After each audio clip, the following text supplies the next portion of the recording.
If you actually pay attention, you usually never fall in love or never realize that you're in love when you're in a state of ecstasy. That's not what happens. You realize you love someone when you are aware of a lack in your heart, when you are aware of a pain. Where your mind goes to when you're in pain tells you what you value, tells you where you derive your self esteem from. And when we're in love, we use the partner as a source of self esteem. That's pretty much what happens, right? And so, if everything is perfect, if everything is happy, if the person doesn't feel some pain, that realization that I'm in love with you may come a little later than you want it to come. Like they will realize it eventually, but pain, not traumatic pain, but general normal pain of life. Maybe you're working too much this month, and that casts a shadow of doubt in their mind. And that pain divides them from the inside, like a divided army. And through divide and conquer, that pain causes them to fall in love with you, makes them realize that they love you, right? And the key to when people fall in love, it's never a rational experience, right? It's a deeply emotional experience. And because of that, when we're making people fall in love, a lot of people, for some weird reason, try to go the rational route. They try to think of why you guys are compatible. You look at they try to look at the sheet of paper and see how you guys are compatible, right? But the truth is, it's not a rational decision; it's an emotional. So you have to, rather than appeal to rationality, we're perfect. I have this job. We both have the same religion. You have to appeal to their emotion, and the only way to do that is through pain and pleasure. Pain and pleasure is the quickest and most efficient way to appeal to a person's emotions, right? Why? Because the reason why pain, specifically pain, right? When we're in love, we fall back to being nice, right? And not being nice out of a desire to seduce the person. In other words, your niceness isn't niceness to enhance the experience for the other person. Your niceness is more so there because of fear of losing them, because of insecurity. Your niceness doesn't calibrate to what they're doing to you. You're not being nice because they've done good things. You're not being nice because of a reward. You're being nice because of an automatic response to feelings of insecurity and doubt. So you're really being self-absorbed, and you're never really giving people that peak seductive experience that we all want in daily life, right? So what you want to be able to do is go beyond those limits, the self-imposed limits of being nice. A lot of people are imprisoned in a certain behavior pattern because their insecurity causes them to be nice, so they never expand the limits of what they're willing to do, right? So because of that, what you want to be able to do is open the options of inflicting pain, because those valves, people crave it. You see, I make this video and a lot of you guys are watching and your heads are being twisted around like The Exorcist, right? The reason why a lot of people find this uncomfortable when they hear this is because they just don't know human nature. People just don't understand that this is what people really want, because the pain you inflict on them makes them feel alive. People rather feel pain than feel nothing, because the pain that you give people will always be in equal proportions with the pleasures they experience once they finally have you. It's not evil. As long as you're not really out here with sadistic desires and hurting people, this is a very normal part. Parents use pain to punish their children and to create deeper bonds. Like, I'm gonna tell you about the Napoleonic method, right? One of the things that Napoleon did, that made him such a good general, and is that he's able to make his troops want to please him. But how do you do that? Because when Napoleon became a general, Not when Napoleon first went into battle, people didn't respect him because he was short, and they didn't know what to do with him because like this guy's really gonna save us, this dude, right? But what he did is that he used what I call the Napoleonic method, which is a mix of harshness and niceness, right? What he did, this is how it's done. You build a bond with your troops, right? And the way that Napoleon built a bond with their troops was by making sure that his troops saw him making a sacrifice in battle. In other words, he always led from the front. He didn't lead from behind. He put himself in danger, as said, and looked at his troops, gave a motivational speech, and was the first one to rush ahead.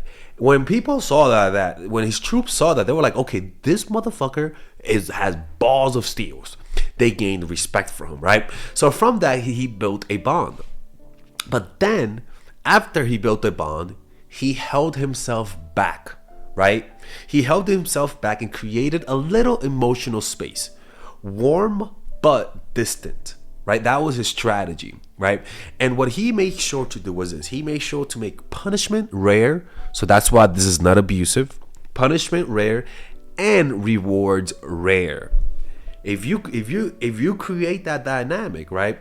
Once they know what makes you happy and what angers you, they'll start acting in the ways that you want. Make yourself hard to please and they'll work for you. This makes motivation a lot easier if you're like a boss, right? But as you guys can see, this is very similar to the lady that I used to work for. Her name was Georgina, right? I always talk about Georgina. And I will always respect her for the rest of my life simply because of her character. And what she did exactly this. She was rarely she was not shy with showing you when she was not happy with you. But at the same time, she was not shy to show you when you did good. But both of those things were rare. Well, for her, she looked mad more often than not, right? But because of her infrequent niceness, when she was nice, it lit you up from the inside, right? So that's why niceness blunts this, man. You have to. You have to be completely okay with causing this type of pain in people. You know what I'm saying? It's not being abusive, right? So, not that we understand that, right? So we want to be able to go beyond those limits, because if you inflict pain, right, what people don't understand is that people forgive. Like, people want to forgive you. And even when they forgive you for the pain that you've given them, the reconciliation makes the experience with you even deeper. You see, the key to this is to make sure you're not really doing this to break someone down. What you're doing is that you're calibrating their dopaminergic system. You're giving them lows and you're giving them highs. And you have to not feel guilty about this. People want this. Don't feel guilty. They want to feel that pain. It's like kids, right? Like, kids don't want to be punished, right? But ask any kid who doesn't get punished ask any kids whose parents don't really discipline them. What they'll tell you is that, yeah, I don't want to be punished, but I wish my parents sometimes punished me because it makes me respect them more. A lot of the times people put you in those precarious situations where you have to be aggressive, where you have to play a little dirty. And they're hoping that you do that so that they can respect you, because they're sensing that possibly you are weaker than you appear to be. They're sensing a weakness out of you. And so they do this in the hopes that you can stand up for them. In the hopes. So that's why people would start acting more difficult, or start maybe pulling away, because they're seeing, okay, let me see if this person is worth this shit. And any person who's not willing to call somebody out for being disrespectful is not worth this shit. I think yesterday I went on a date. I went on a date with this girl. She was 30 minutes late and she told me she'll be there in 10 minutes and 20 minutes passed. And I was like, you know what? I'm leaving.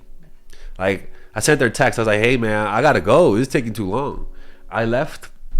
And 3 minutes later, she called me. She was like, hey, I'm here. And I'm like, bitch, I left. She's like, what?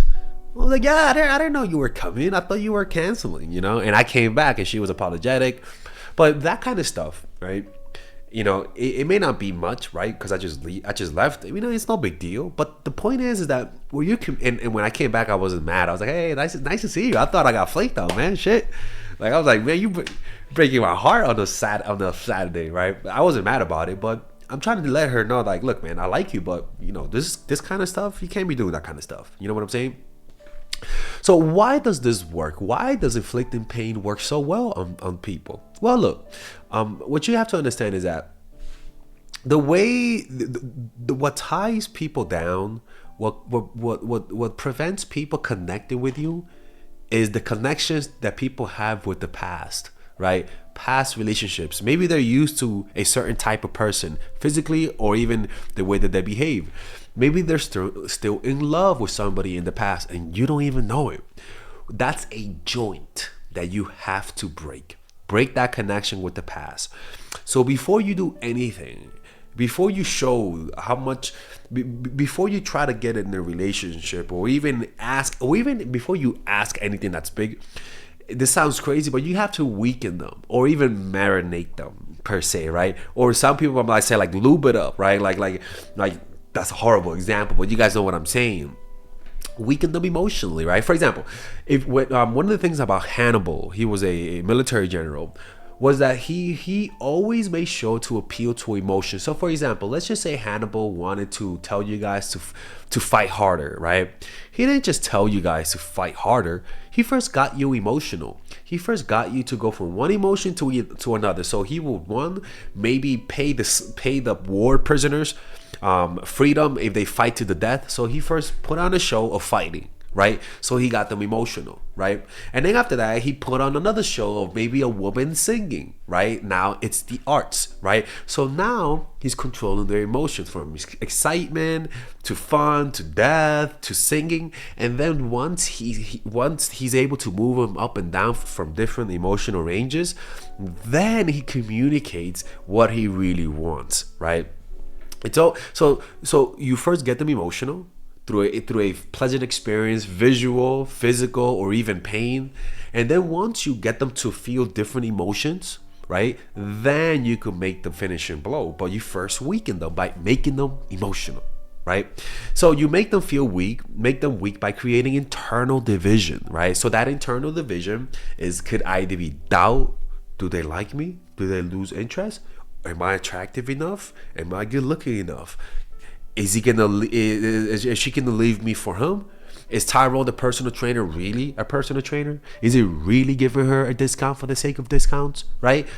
You divide them from the inside, because a divided leadership is always it's always weak. A divided leadership, no matter how many troops you have, I'd rather go with an army of 500 that has high morale and united with one leader than an army of 5,000 that has no united leadership.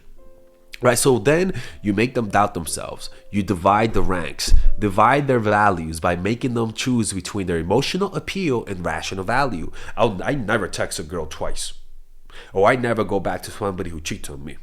I never triple text. You make them break those rules. But I'm seeing a girl that likes us, and she told me she doesn't double text. Yeah, she doesn't double text when she don't like you, ass. Make her break her rules. Divide her from the inside. Right? So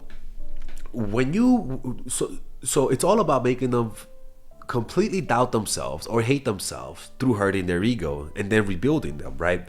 And this sounds evil, but what you have to understand is that when you fall in love with people, this happens.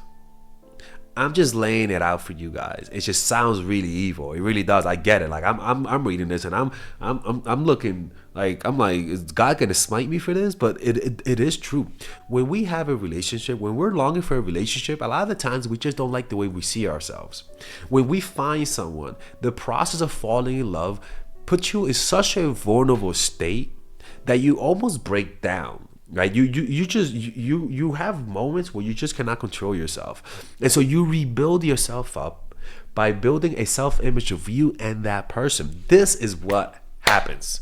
I'm just teaching you guys how to speed it up. The problem with this is that this is so powerful that a lot of people use this to really break people down, to traumatize them.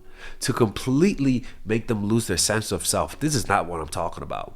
This rebuilding is a natural part. You divide them from the inside so that then they can become united and build a self-image of you and them.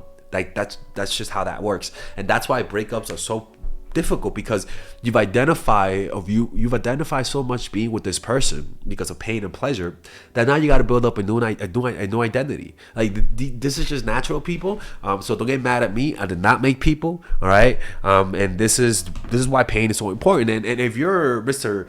Nice McGirt and you're like, oh, I don't want to do this, well, you suffer the consequences. Suffer the consequences, because you're limiting your options by not inflicting pain. Like it's almost like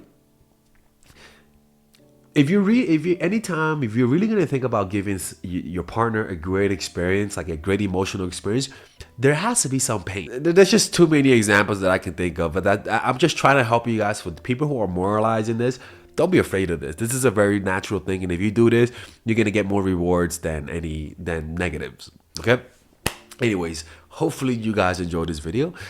If you guys ever want to work with me one-on-one, go to mindfulattraction.org, click on the description down below, and I'll see you guys next time. There you guys can either check out, I'm actually going to be doing a book club video based on this today, Robert Greene book club, so go check it out and be aware that's going to be, I'm gonna do that by tonight, and I'll see you guys later. Bye-bye. All right, ladies and gentlemen, if you guys ever want to learn how to use your feminine energy to influence people, learn how to use your masculine energy to become more assertive, and also learn how to blend both energies to improve your dating life, your spiritual life, honestly, your relationship life, your family life, your career life, this is the course for you. If I had to make a course for my nieces, I have two nieces, one is 19 and one is 15. 16. Holy shit. Oh my God, he's a bad fucking uncle. He's a bad uncle. Get him. Shut up, Melissa. You should get this course, right? And this is the course that I will make for them. So, for example, watch the curriculum, right? In the first week, we're going to be showing you how to establish a strong masculine foundation without letting it hurt your feminine energy. This masculine foundation is a source of who you are, right? It's your bodyguard. Without this, whatever feminine energy you create will be destroyed by the outside, because your masculine is your shield. So we'll talk about goal setting. We'll talk about how to develop a serious attitude. We're going to be talking about how to use more logic, how to use more goal-oriented behavior. It's more how to be a man. Now the next one is how to embrace the feminine energy, right? This one will teach you about how to minimize excessive masculine traits, developing self-awareness, healing abundant feminine energy, regulating your emotion, mastering voice qualities and facial expressions, surrendering control, and allowing pain to be felt. This is honestly, this will supercharge, like Kaioken, your masculine energy. After that, we have femininity in the workplace, and how to be feminine in the workplace without letting people take advantage of you, and the nuances of how women of power should behave versus women who are subordinates in the workplace, and even the dress code. This is based on psychology, people. It's kind of insane. I'm actually excited about this one.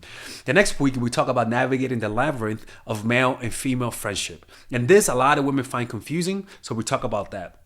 And how to identify envious friends, how to identify the good friends, how to keep male friends, and how to keep female friends. Week 5, we talk about how to release the burden of the past and stop and destroy mental projections. This is actually really powerful. And then week 6, we talk about how to increase your observational power so that you could read people better. And we have a bunch of bonuses. The course starts at $99, and you guys can pre-order the course today at $69 before it goes out. If you're watching this, most likely I'm in the meditation retreat, so I will be praying for all of you guys. And just click on the description down below of the video. Right there, you'll see it, and you could pre-order that course. It's gonna be out by the end of next month or the beginning of February of March. One of the two, people, because I have a 10-day retreat to do, and I want to finish the course after the retreat, because I think the ideas are gonna be so much better. All right, man. I'll see you guys later. Pre-order, man. I'm closing the channel.